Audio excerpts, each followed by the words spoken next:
All right, here we go for season 2 of the Coachcast podcast. So I'm very excited to get this going again, and I'm really looking forward to this episode with Nick DiMarco. But before we actually speak to Nick today, I've got a special co-host that I want to first introduce, and this is Ashley Stoneman. So Ash, I've actually known for quite a while. I'm very excited to kind of bring him in on the project, and he's going to give essentially a great insight into some questions and kind of dig a little bit deeper in some of the questioning. So I'm very excited to bring him in.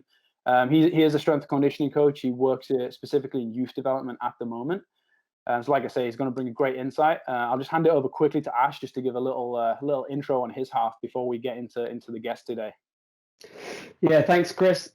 Super excited to be here and bring the slightly more uninformed side of things to the question. So at least for the listeners that really want to understand the basics as well, then hopefully I can provide that side of things as well. But super excited to speak to all the fantastic guests we're going to have on.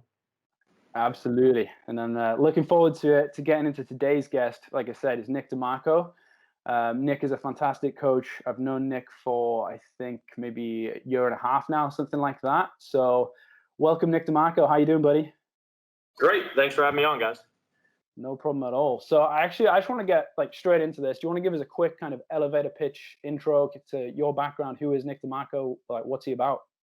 Yeah, so Director of Sports Performance is my title here at Elon, but most importantly, husband, father, got 2 kids, Olivia and Henry. My wife's Brianne. Have a great quality of life. Love our staff here. I'll give them a quick shout out. Cam Ringstead, Jordan Newsma, Brandon Robinson, Alex Brzeski, and Jeff Davidson are on staff currently. And we've had some great staff members over the past 3 years who have moved on to some better jobs. And if you want to learn anything else, just click my bio. There you go. Yeah, you've got a fantastic staff, and you've built up a really good staff over the years as well. And like you said, a few staff have moved on to bigger and better things. But just on that, so you moved to Elon. That program, no disrespect to the school or anything like that, but a lot of people, especially in the sports performance world, hadn't probably heard of Elon University or Elon football and things like that. So I'm really interested in what your approach was as you moved to Elon and you decided to set up the sports performance program there from scratch, and I'm guessing on a budget, because we're not talking Power 5 necessarily here. We're Division 1, but you're not the Power 5. We're not talking SEC money. So do you mind just going into kind of what your mindset was and your approach when you first stepped foot on the campus there at Elon, and how you went about setting up that department? Yeah, so the first thing was kind of meeting with the administration, meeting with the coaches, and just seeing what the obstacles in place were, what their evaluation of the department was. At the time, it was called strength and conditioning. Most of the feedback was fairly negative, quite honestly. And I don't mean that as a shot to anyone that came before. I think there were some teams that trained extremely well. And I think the focus of the directors in the past had been, because it was a position hired by football, was to give football a great service and didn't really care about the other sports and what happened. Just kind of let the assistants do their thing, which is great. You need to have autonomy. But there just wasn't really a system in place to maximize performance throughout the department. So came in, met with everyone. They felt like there were some things that could be improved pretty drastically, especially most of the other sports. I think football was doing a really good job, so it was just trying to build off of that and then eliminate obstacles from the other ones. So it was like, hey, in the first 30 days, let's take all the things that are negatives and erase those. If you can do those things, we'll have some immediate buy-in, one from the coaches, which will allow hopefully to do some more things, some more buy-in from the administration. And it started as simple as 2 in the weight room. It just wasn't very clean. It wasn't presentable. It didn't function right. So we revamped the flow, cleaned everything up, changed the way it operated, cleaned up the offices of everyone, and got together as a staff and made sure we were on the same page. Had a staff manual of kind of what our goals were, the objectives, what we wanted to do, and had a systemized card approach. So, there were some teams, they were writing up stuff on a whiteboard. Some people had a training card.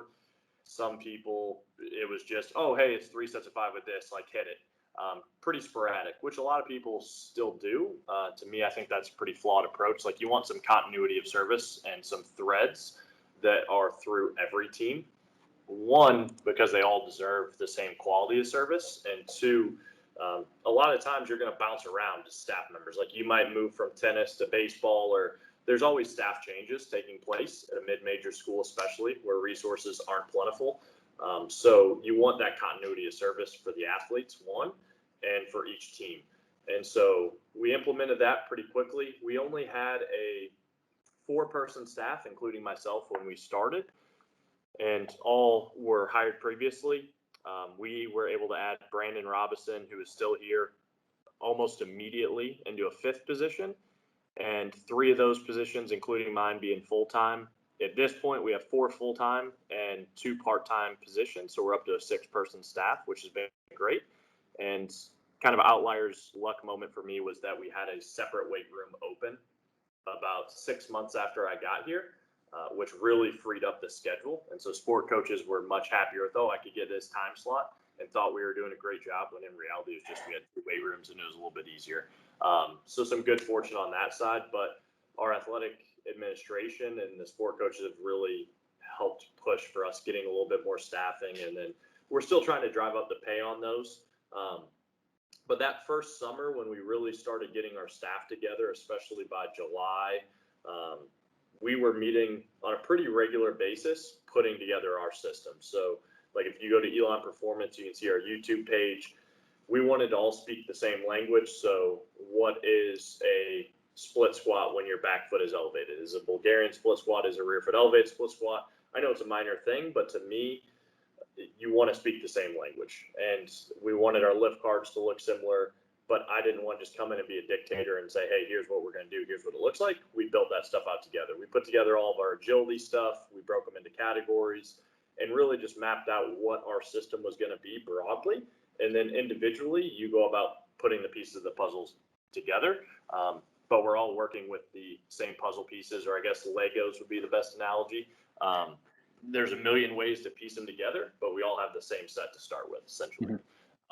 And at this point, our staff is just absolutely fantastic. So I know they're going to do a great job, and things run extremely smoothly 3 years in now. The first year was a lot of just building out our systems and kind of deciding what we wanted to do. Now we're just refining what we do and trying to improve it weekly and monthly and yearly. No, I like that, and that's a pretty good insight for the people that are just maybe stepping into a similar role to yourself, that have maybe got no budget and things like that, no experience kind of growing a program. So essentially, you've obviously went about standardizing your processes and things like that. So would you say, just listening to a few of the things that you said there, you've kind of came up with these group principles? And I know you mentioned that you didn't want to come in and just be a dickhead and this kind of dictator. But was there a lot of kind of group discussion, obviously, around what the principles are? You come up with them as a staff. You've obviously got, I'd imagine, the overriding say on what happens, but very much an open communication. Yeah, for sure. It was all of us kind of discussing, and then obviously I have the final say on what it is we go forward with. And you don't want all 6 people to agree necessarily. You'd love some difference in opinion. Otherwise, you're just going to have an echo chamber. So there's a lot of differences. Like at first, I just loved the Olympic lifts. I'm good at them. I competed in them. I thought they helped me as a football player. But in reality now, I think they kind of stink. And that was because Jordan and Cam were very much against them and really changed what I thought. Same as I wasn't huge on a lot of aerobic work. I fell into a little too much Tony Holler of, aerobic system's the worst thing possible, because I always thought of it as long, slow conditioning versus like Joel Jamison's course. And just, Charlie Francis high-low, he's working with the most elite sprinters in the world who've run fast times, and obviously drug-induced helps, but everybody was taking drugs. He was just the fastest one. So if you're working on that true high-low model, and our staff has shared values, but complementary skills. So we all value a lot of the same things. I think our principles are all pretty similar, but we all have a variety of skills that I think make the staff better as a whole, and really drive forward what we want to do. And so there's been a lot of discussions where at first I might not have agreed with what we wanted to do, and have completely done a 360 or 180, I guess, on those views because of our staff. I think that's a really powerful thing to have. And then, so with that, you talked obviously shared values principles. Does that come back to your recruitment processes as well? Yeah, I think everyone will say you win with people, but then they don't really prioritize the hiring process. To us, that's the most important thing. If you get the right people on the bus, you can find a seat for them. And, anyone can learn the X's and O's of coaching and, dig into the technical side of things. Not everyone has a growth mindset, is willing to try things, is a good teacher, is just high character, low ego human being that you want to be around. So if you can find those things, they'll become a good coach no matter what. Mm-hmm. And I think like what you said there is that you want to be around. That's important because you're spending a lot of time each day. And then importantly as well, if you want to be around them, more likely that the athletes want to be around them as well, and they're going to enjoy each gym session. Now, I just want to stick with this topic for another few minutes here. And there's two things that you said that jumped out at me. You said earlier, driving up the pay for your assistants, which I love. And then you said you win with people, and you said, which I completely agree with. A lot of people say they win with people, but they don't really show it. And I think about you saying driving up the pay, and then we win with people. Now we know it's not always about the pay, but being paid well for what you do is a lot nicer than being paid like ass and then having to work a 60-hour work week. So is there an approach that you go about to help drive up the pay with administration? Are you trying to make yourself a more sustainable department?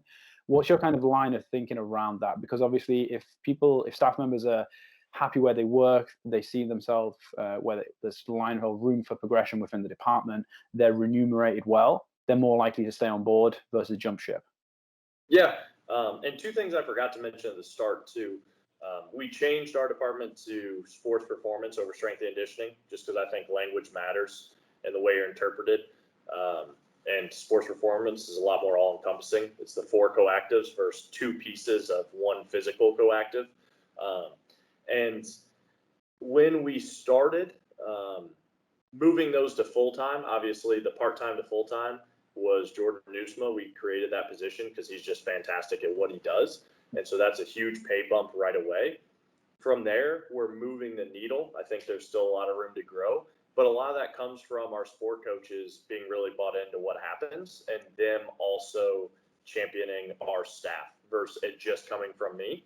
And then a really key point too is when you're building out your system and you take over, it's so hard to define what it is we do. So you need to come up with some key metrics. So for like every team, we can go through and, standardize some things from the fact like everyone's going to do a counter movement jump, everyone's going to do a 10-yard dash, everyone is going to do trap bar deadlift, like you can, and bench press, pull up, you can have some key standards amongst every team. And if you can show, okay, they're improving these things, our movement screens, which we've created ourselves, are improving. All of our field sport teams have a conditioning test to see if we're actually improving our conditioning levels versus a pass-fail arbitrary test that's come up with by a sport coach typically. To audit your program, 1, you have to have those things, and 2, to prove that you're actually doing your job and something that's hard to quantify, along with injury rates. So games missed is the one that we'll look at, especially contact versus non-contact, and then just total surgeries. And if you can show you've had a 80% reduction in injuries or a 80% plus, I think we're at over 100% reduction in our surgical procedures, that's a huge alleviated cost to the university.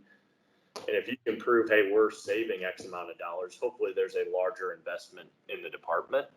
I think those things help because the more clarity you can provide on what it is you're trying to do and the more proof you can provide that you're actually doing it, it's a whole lot easier to get buy-in than being really ambiguous about what it is you do. Mm-hmm. No, 100%. I love that as well. It's taking a business approach to sports performance and saying, look, I know we're in the business of coaching at the end of the day, and we're trying to, schools are trying to make money through football or whatever it is, and whatever the bottom line is. But if you can prove to your athletic director that, hey, look, we've saved you $500,000, just random number, that this year he or she is more likely to be like, oh, right, yeah, I see. You're doing a great job, et cetera, et cetera. So just kind of building on this theme with your staff and actually building out the department, I want to talk a little bit about the work-life balance. People would maybe disagree with me saying about the work-life balance. Is that actually a thing? So with the staff that you've recruited and the system that you've put in place, how do you maintain a happy staff in terms of, we all know that collegiate strength conditioning can have these 60-hour work weeks. We get in at 5 a.m., we leave at maybe 7. A lot of us have done those jobs and those hours. How do you get around that with your staff, keep them happy, keep them fresh, and want to come to work every day? Yeah, so I think that's the biggest part in retention is we're not going to pay people, even though we are moving the needle in that direction. We're never going to pay people what a major program can at the FBS level, whether it's football or Olympic sports. But if the pay is thin margins difference, thin enough, but the quality of life is substantially higher here, we'll keep them. So like Kier has talked about his 4 Ps of, your personal life, career progression, purpose, and pay. Pay is only 25% of that equation. And if they're making a livable wage, it hopefully isn't the biggest one. So for us, like we have it set up to where, one, they dictate their schedule to a very high degree. Like we've separated our team assignments based off of 1 hour's work to make it equitable. Like if you work with baseball, we're not going to throw another team on top of you that has a huge hourly commitment, or basketball or football, because those are the sports that typically require the most time. Like baseball is very difficult to work with because they have hitters, they have pitchers, they play a ton of games. You're constantly shuffling your hours with them. So for that team, it's paired up with some teams that just require less hourly workloads. So we'll try and take some of our higher hours on the floor teams and put it with lower on the floor teams in the same time slot areas that aren't conflicting. So like we want PM teams to be handled by one person. So like Brandon Robinson does PM in alumni, Jordan does AM in alumni, in our Shar weight room, Alex does AM, Jeff does PM, and then me and Cam kind of float throughout the middle of the day. And if you can consolidate your workload to one spot instead of, I have a 6 a.m. group and then I also have a 6 p.m. group. And I also have 0 life because I just wait at my office. And then just not requiring people to guard their desk. Like I trust that our guys are going to learn and they're going to have all their lift cards squared away. Like the reality is if you're working an extensive amount of time per week, either A, you took the wrong job and you're an idiot, like that's your own fault, or B, you just manage your time really poorly. So I don't really feel sorry for the people that have crappy jobs because they either made it crappy or they chose to step into that crappy role. But so for us, I think that setup has been super helpful in keeping some people here when they've had chances to leave, just because hopefully they enjoy it and they have the autonomy, they have a chance to master what they're doing, and they have a strong sense of purpose because you're coaching athletes. That's going to be the same anywhere. And then they have a great personal life because they have quality time to enjoy their life instead of just coaching. And I think that also makes you a better coach. Like if you have time to step away and recharge, you can come back and do a heck of a lot better job with your programming. If you have time to work on the system because you're not always on the floor coaching, you can experiment, come up with better programs versus if you're coaching 12 hours a day on the floor, the odds are you're just putting out the same thing over and over and you're kind of on autopilot and it's really hard to break that rut. So I think it's helpful from a lot of different areas. And did that, you mentioned they're kind of having a bit more of an AM versus PM approach for a lot of the staff, and then kind of yourself and Cam kind of fluctuate a little bit in the middle there just to maybe tie the two ends together, so to speak. Did that have any pushback from coaches? Maybe if they wanted maybe to be an AM guy, they wanted to be able to see them in the afternoon. Was there any pushback? Anything that maybe coaches think that's a great idea? What could the potential drawbacks be? So we've had a few instances where like women's soccer and J-term, just because of classes, they had to go in the afternoon. So like Jordan had his morning teams, he would, get out of here for lunch, come back at like 2 p.m. Not the biggest deal in the world, but didn't make it perfect for like a 3-week block where the schedules were a little different. But really that was after about 2 years of seeing, okay, here's where these teams typically are. Like we have a pretty good idea of where teams are going to fall into place. Like baseball's always in the PM, soccer's are almost always in the AM. And so we know where these teams are going to fit. And there hasn't been a lot of fluctuation to it because our head coaches have been consistent. The academic courses and everything has been consistent where we know they'll be. And so they don't really expect them to be here in the morning. And if they are, I would just tell them to shoot them a text. You don't need to see people in person at their desk to know that they're doing a good job. No, fair enough. Absolutely. So I want to kind of change track a little bit now. I want to talk a little bit more training. We've kind of talked a little bit of the business of coaching, which I think is at times more important because it's looking after people's livelihoods and well-beings at the end of the day. So I want to change track, and I know Ash has got a question based around like LTAD and how that looks in the collegiate setting. So Ash, I'm just going to hand that one over to you, bud. Oh yeah, cheers, Kris. Yeah, Nick. So what you've talked about I've heard from another couple of podcasts is how you have an LTAD structure that you have in place at where you are now, and also there's a talk that you've done for in the Strength Coach Network about the Morpho Cycle, about game optimizing your weekly schedule for game performance. I was wondering, how do you balance the different stages of your LTAD structure you've got versus trying to also perform every week on the field or on the court? Yeah, I'd say with football, it's really easy because your off season is so long that, we have our foundation plus, advanced plus. And like right now, our advanced team, our group in season has 3 different lift cards. So like this Tuesday when we lifted, we had 4 lift cards going with our advanced group and our foundation group, all doing completely different work. But all of it is trying to optimize performance for them on the weekly basis, more through our practice schedule, because they're all going through that same thing and consolidating our stressors. So they're doing high intensity work on our days that need to be high, low intensity work on the days that need to be low. But the means and methods are going to be a little bit different. Like our younger athletes, it's a little bit higher volume, a little bit more strength, work capacity emphasis, because that kind of rises up a lot of things. On the field, it's more positionally specific, even with our younger athletes. It's more the weight room that changes pretty drastically for us. And if you're doing your job to develop a young athlete, they're going to improve. It's really hard to screw that area up. So we just don't want to throw hand grenades if a fly swatter will work. So we're making sure that it's as general as it can be. We're driving up performance, and we'll just marry up those high and low stressors day to day. We'll be similar to our advanced group, but like our advanced group, on Tuesday, their A block was based off of their needs. So we had a speed group, a power group, and a strength group focused on their rate limiting factor. Then they went into their minimal viable performance training part, which is just checking off the boxes that we need to see. Sunday is almost all of their accessory work. So that Tuesday is kind of our primary lift. First, at that point, our foundations group was doing some very basic stuff. Like they don't do loaded jumps yet. So for us, they had a counter movement jump. The week before, a squat jump. It kind of progresses as their competitive plyos because we embed a lot of our testing. And their main strength movement was a trap bar deadlift with a little bit higher rep schemes based off reps in reserve. So there's a lot of different moving parts, but all of it was with really the same focus of the day as far as what our emphasis was. Nice. So is that, if I'm listening to that right, so that's almost like everybody still, even if they're foundation or advanced plus, they're still going to be on a high-low kind of cycle, but the methods by which you like trying to achieve your aims will change, as well as aims might be slightly different depending on who you've got. Is that right? Yeah, absolutely. And then all of our like key principles that we believe in from a programming standpoint remain the same.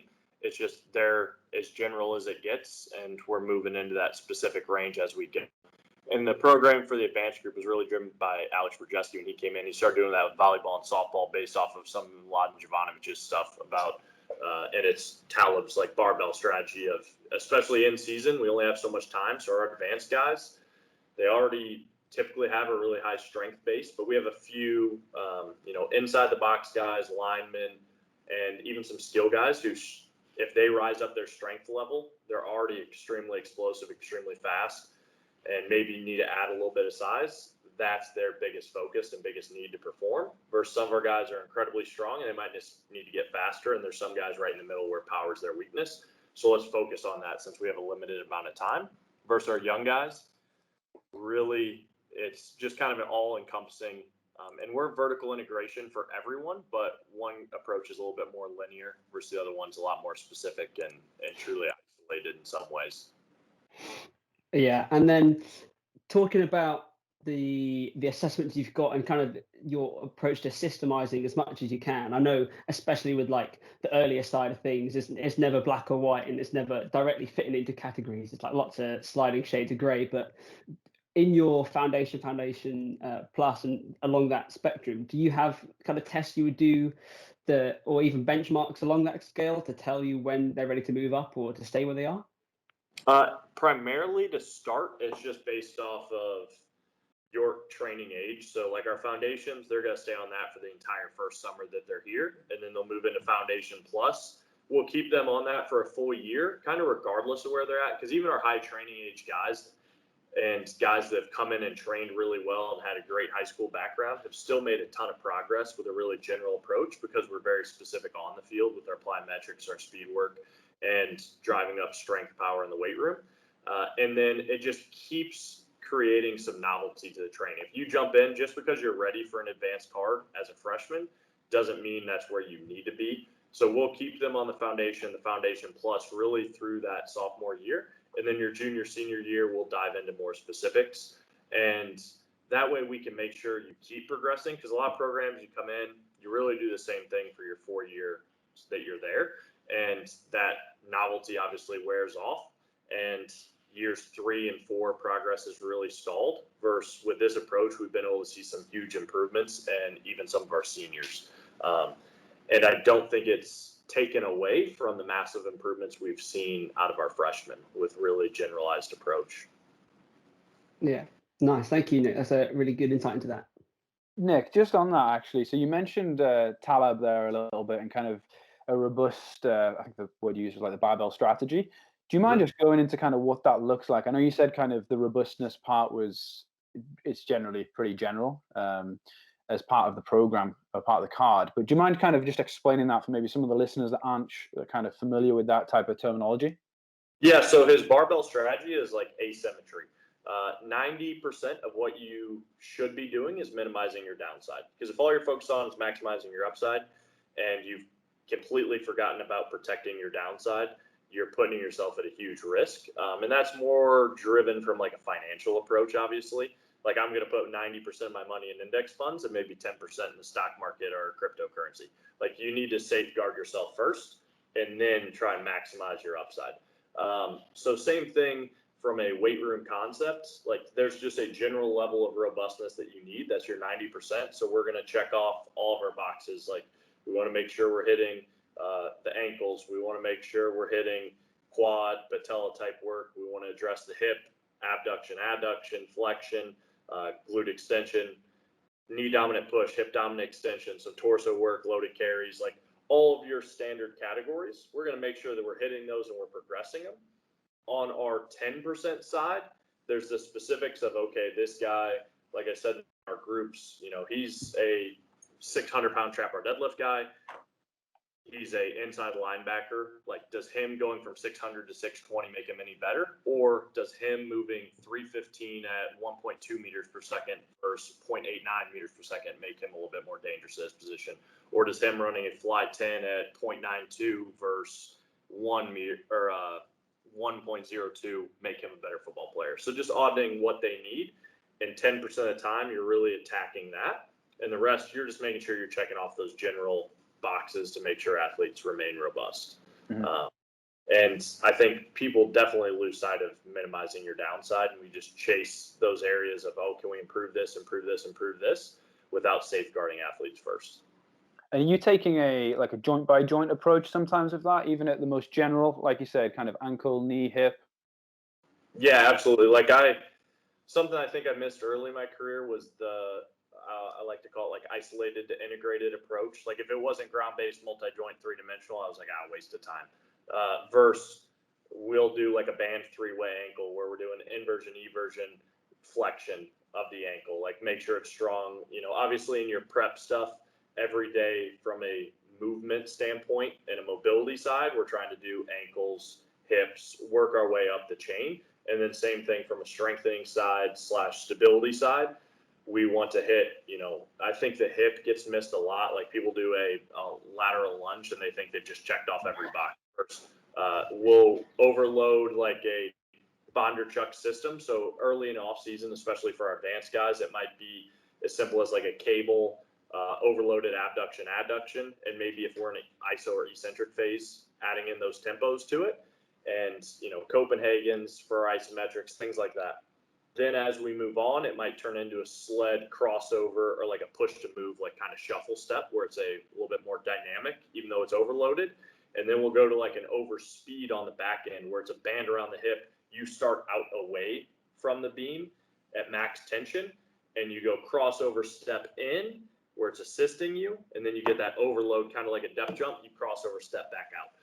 So trying to go through that full kind of force velocity curve, quote unquote, and just GPE to SDE, making it as specific to the sport as you can. Same thing with the ankle, you know, some of the overloaded like heel raises, if you can call it calf raise, like soleus work, the spring ankle stuff that Chris Corfus has put out, the simple like band three-way ankle where you're seated, trying to protect the calf, Achilles, soleus complex as much as you can. And then make it a little bit more dynamic on the back end with some, obviously we always have pogos and things like that in, but try and progress within each category throughout the off season. And are you hanging on to a lot of the general as well in terms of like pogos? Are they like a constant in the program or whatever kind of, let's just say you use A-skips? Are they a staple always like throughout the year? Some of those general extensive kind of, you can call them plyos if you want as part of the A's. Too, because like our plyometrics will go extensive to intensive to true plyometric. And within that, when we get to our intensive phase and we get to our true plyometric like shock method phase, we will have some extensive like prep jumps within our performance prep. And same thing in our, you know, even our most specific phases. I think why I call our warm-up a performance prep is because it should be periodized with the same intent and detail that a actual training plan is. It's a big part of the training plan. Like Ryan Horn put out that great graphic, shout out Wake Forest, for the amount of time that you spend warming up throughout an athlete's career. And so when we're in those really specific phases, we might do a little bit more abduction work, adduction work, just basic like glute, cook hip lifts or things like that, hamstring walkouts, where we're hitting some general strength like that in the prep that's not going to take away from the lift. And then in our prep where it's really specific, we've at least held on to some of those things within our prep. And same with like iso holds or things like that, it might get added to the prep instead of being the emphasis of the lift. I really believe in that vertical integration approach. So just cycling through your emphasis, but keeping a thread of everything within the program. Yeah, no, absolutely. I couldn't agree more with that. And then just keeping with that training theme then. So I want to talk single leg training. So I know you've been pretty kind of outspoken with regards to single leg training and things like that. And I know Boyles obviously speaks a lot about single leg training versus kind of bilateral. Do you mind just getting into, first of all, just kind of maybe why you think that's so important? And that's not to say, I think a lot of people say when you mention, I single leg train, that's not to say that you don't do bilateral stuff. But do you mind just giving a bit of an insight into that? Yeah, so I just think the back squat specifically gets entirely overblown. People are obsessed with it because they did it. And, you know, every research paper in 1970 out of Russia said that the back squat improves performance, the clean improves performance, yada, yada, yada. Just because something works doesn't mean it's the best approach. I could put my money in a savings account and get a 0.2% return. Great, I've improved my overall net worth. Or I could put it in an index fund and get a annual return of 8%. Like, which one is the better option? So I think one of our principles for programming and just life is return on investment. And to me, the single leg work, unilateral emphasis, has a drastically higher return on investment. One, I think from a tissue resiliency standpoint, it's a lot better because you're truly overloading it. The back squat limiting factor for almost everyone I've worked with is, especially like female athletes, long torso athletes, some of your skilled athletes, almost every sport outside of a football linebacker or lineman, it's the spinal stability, torso strength. And we're saying, okay, our goal of this movement is to improve lower body strength, but the rate limiting factor of the movement is not lower body strength. Therefore, I think it's a really poor choice. Versus if I switch over to a split squat, the only reason I'm going to fail on a split squat is because my leg is not strong enough to lift up the weight. Therefore, I think it is probably a better option. The sport is asymmetrical and unilateral by nature. Like even if you look at some things that are bilateral, quote unquote, it's typically an asymmetrical stance. Very, very few times are you in a true bilateral athletic position. doing something. So I think it has more carryover there. Like I said, I think the tissue resilience, because you're overloading the tissue much more in a unilateral focus, is a big thing. And then just the specificity of sprinting and jumping. I think when you can eliminate asymmetry by training each side individually, and you can drive up strength levels a little bit higher with unilateral work, I think it goes a long way, especially in sprinting because it is unilateral. But even in our jump performance, we've seen ridiculous gains without the huge emphasis on the back squat, clean, etc. And I just think it makes sense, especially from the injury prevention side. Like, the best availability or best ability is availability. Everyone says that, but then you look at their injury reports and there's like 6 low backs from back squatting. And I love to boil like square pegs, round holes. And, I think 6 years ago, I was like, oh, Mike Boyle's soft. Like, why would he not back squat his athletes?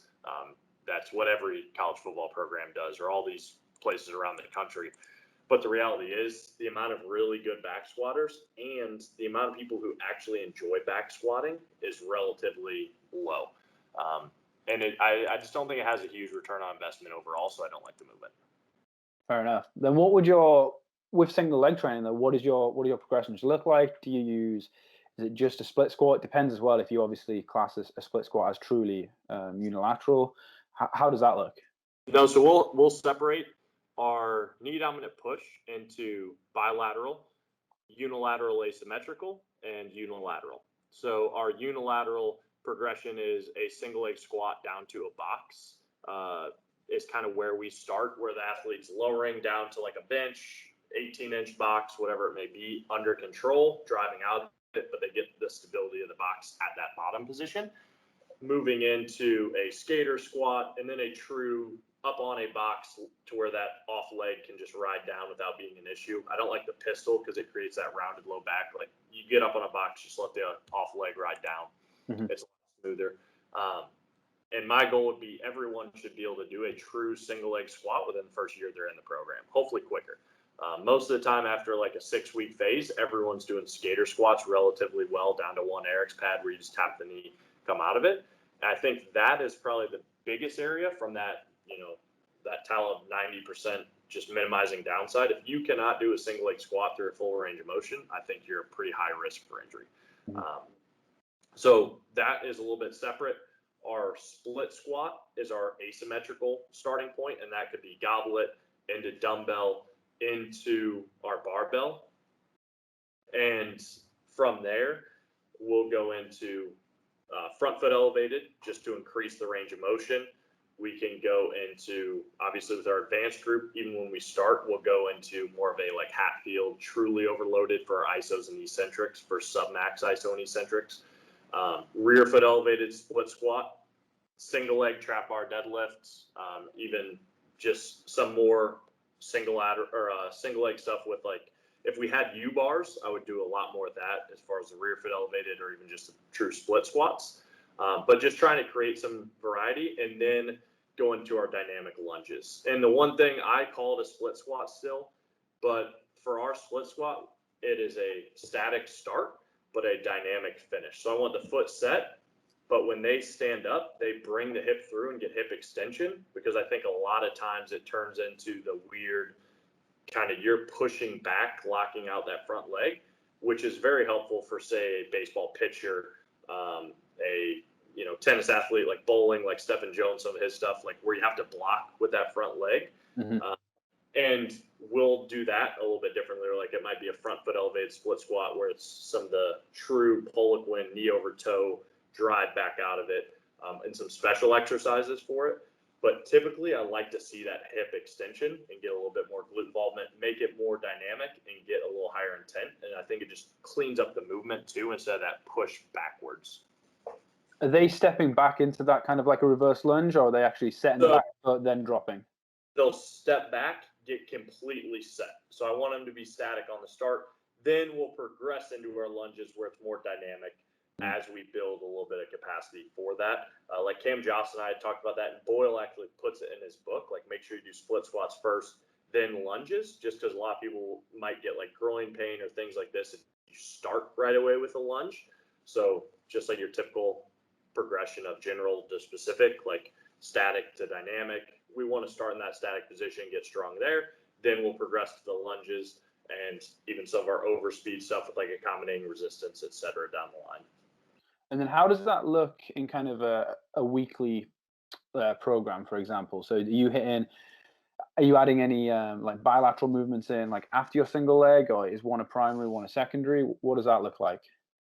So typically in a true like off-season mode, we will have 2 lower body days, and one day the unilateral, like in our A block, is our primary emphasis, will be unilateral with a bilateral hip dominant extension, so maybe a RDL. The next day, we'll typically flip it, and we'll go a bilateral emphasis for our knee dominant push, unilateral emphasis for our hip dominant extension. And so throughout those 2 training days, you're kind of checking off both of the boxes.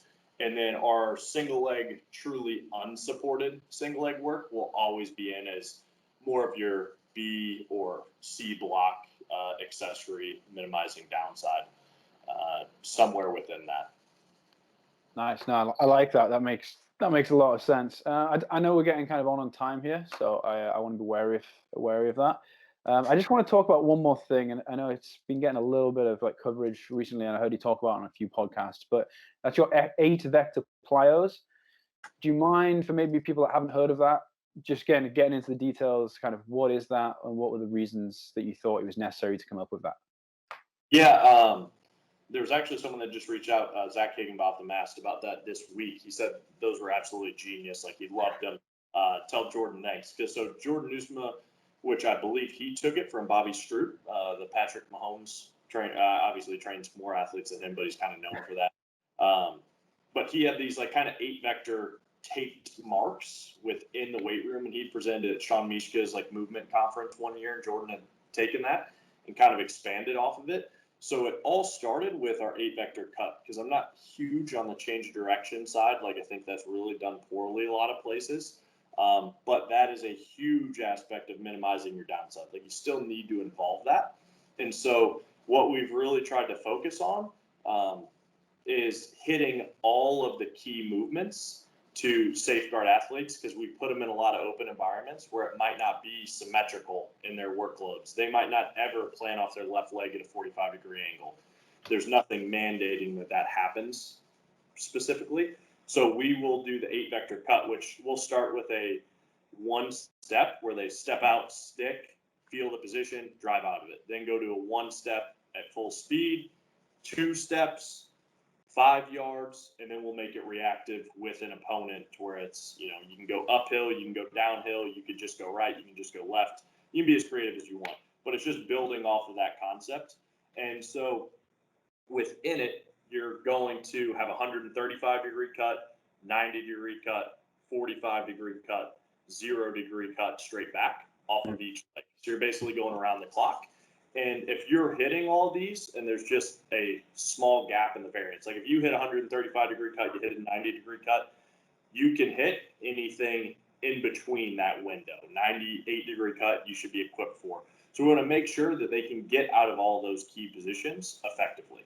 So we go around that, we progress through it, and from there it just stems into, it's kind of become one of our principles for making sure they can get in and out of cuts at all those angles.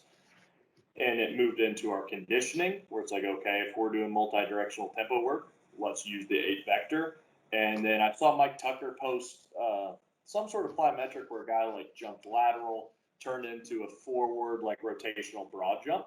And I was like, why don't we do this for our plyos that we do and our 8 vector cut concept?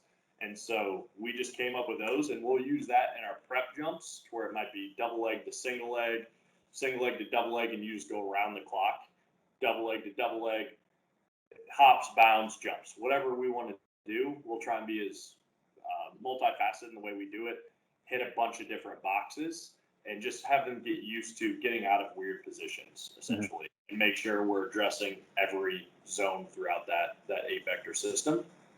But then our plyos will go extensive, intensive, true shock method.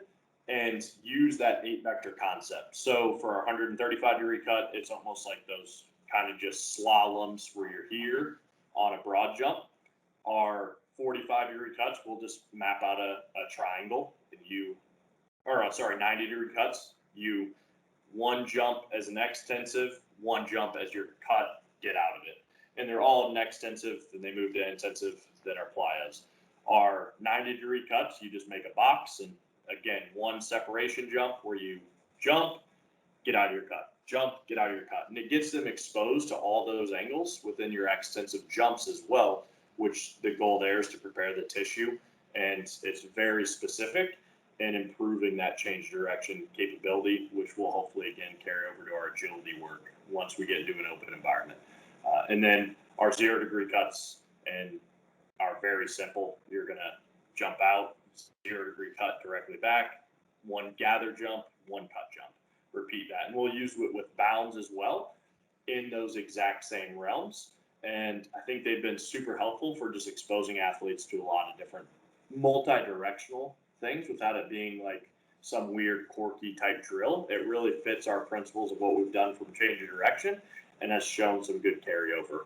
And then same thing, we use those exact same, like the triangle, square, your typical shuttle, and then your slalom concepts within our tempo sessions as we begin to build specificity towards that and just map out different lanes. And, one person's running linear, one person's on that slalom 135, one person's on a triangle, one person's on a square, one person's running a true 0-degree cut shuttle. And within our tempo work, we're exposing them to every angle as well.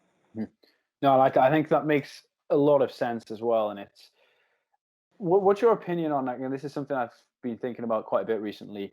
Is I think we kind of mollycoddle, if that's maybe potentially quite a British word. I'm not sure. I'm not sure if the Americans use that much. But we kind of wrap a lot of athletes in cotton wool, and we're very much scared to expose them to different kind of vectors and things like that. We're like, oh, we need to do our snap downs. It's got to be controlled, and then we've got to go and do our very pogos or whatever it is. And obviously, you're progressing accordingly. But would you kind of agree with that? Because I've been doing some various jumps with some youth athletes recently, and because we're not in gyms over here at the moment, it's kind of these kids are climbing up gates and just like depth jumping off this gate, and I'm just like, oh well, shit, that's that out the window. You know what I mean? I think sometimes we just wrap them up in too much cotton wool, and it's like, well, sometimes we've just got to go. Yeah, and I think we have these really clean progressions of like, oh, we'll do snap down, and then we'll do a hurdle jump where everyone jumps and sticks, and their hands are at their side at these like 45-degree angle at the elbow. Like, it looks good for the gram, I guess, but it's just not that helpful in my opinion. I still will use like snap downs, like we said in our prep jumps. We're doing a ton of pogos. We will do that 8-vector jump at a really, really low level. And we'll make sure that we're progressing those things and keeping those in the program, but they are in the program. They're not the emphasis of the program. Like, they're just prepping us for jumps that will actually help. And the extensive jumps, like the beauty of those is if we want to train the elastic components, yet we're doing a jump and stick, it's a counterintuitive approach. You're not training what you want. So if we want athletes to be more reactive and we tell them to jump, stop, you're completely eliminating the elasticity element versus, hey, let's start at 50%. The same way if I wanted to front squat more, I might start with lower percentages, higher volume, progress linearly. Do the same thing in our jumps, except we're actually training that elastic element at a lower intensity, but our ground contact, the goal is to remain the exact same as we increase our intensity because we've built up that system. No, I like that. It makes a lot of sense. So, like I said, I don't want to take any more of your time, Nick. I think like the guests or the listeners, sorry, will really enjoy a lot of this information. Some high quality stuff. Just before we go, just two questions. Well, one question really. Do you have any books that you'd recommend? I like doing that because I just like to spend money on books more than anything else.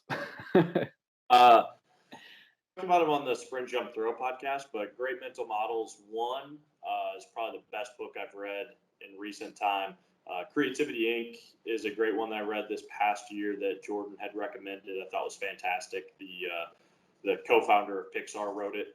Shane Parrish wrote the mental models. 1 and 2 are both fantastic. I just think 1 is the most widely applicable. It's just 9 models. They're fantastic. And then I'm reading in Mladen Jovanovich's Agile Periodization book, and that's fantastic. I typically don't like a lot of the strength and conditioning text, but he just thinks in a really different way. That I thought there was a ton of not only like that 30,000 foot view philosophy side, but instant application. So whatever level of coaching you're at, I think there's a lot of takeaways. And then since I referenced Taleb, I guess I think Anti-Fragile, Fooled by Randomness, and primarily all of his books are really fascinating. Yeah, no, absolutely. I think the Mladen book as well. That's one of those books that you read it and you're like, oh, okay, that kind of makes sense. But it's one of those things that you just keep going back to, and every time you go back to it, there's just like more gems that you take. Absolutely, yeah. I mean, he's high-end intelligent in my opinion, and like the stuff that he puts, I personally like having a philosophy side, like Fergus Connolly's Game Changer and him and Cam Joss with the process. They're not giving you these very specific examples, even though they do break into that. I like seeing the themes. Same with Charlie Francis High-Low. Like, understand the system, understand the principles, and you can develop from there what you want to do. Versus, I feel like some people read to just copy and paste it. I would like to read it, digest it, and then try and apply it in our own way.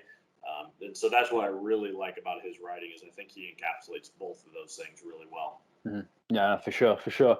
And just to wrap it up, if people have got any questions, maybe where can they find you? Where can they find Elon? I know you've got a few things going on social media. Yeah, so our Elon Performance Instagram is probably where we post the most. We used to post everything we did on Instagram, on Twitter, but Twitter's just so hard with 140 characters. You can't provide a lot of context, and we try and put that in our post. Myself, Nick W. DiMarco, I think, is my Instagram, and then ndemarco@elon.edu is my email. If you have any questions, you can feel free to reach out. And then our YouTube page is a pretty good resource. You can see all the movements that we were talking about. If you're confused by those 8 vector ones, just add Elon Performance. Has a ton of videos within the library there, broken into categories. Perfect. Well, I won't keep you any longer. I'll let you get on with your day, but thank you very much for coming on. I really appreciate it. Yeah, thanks for having me, guys. No problem. Thanks, Nick. Awesome. There we go, buddy.